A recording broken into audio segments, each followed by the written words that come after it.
motorcycle taxi, tinangay ang halos 500,000 pesos na alahas sa Antipolo.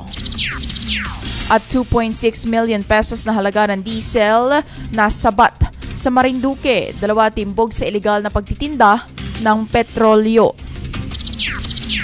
At umpisa natin ang balitaan sa gumugulong na investigasyon sa insidente na sa barilan sa Tacloban. Pamamaril sa paaralan sa Tacloban, posible daw planado ayon sa DepEd. Ang balitang iyan hatid sa atin ni DJ Joey Boy.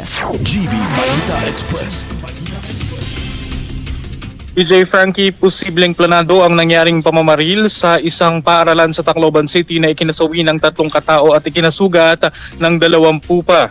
Ayon kay Education Secretary Sunny Angara, lumabas sa paunang investigasyon na tahimik umano ang isa sa mga estudyanteng sangkot at halos 1 linggo itong hindi pumasok bago ang insidente.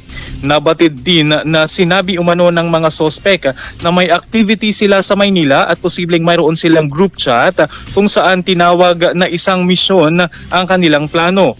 Bagamat hindi pa ito pinal na konklusyon, sinabi ng DepEd na may mga indikasyong pinaghandaan ang pamamaril.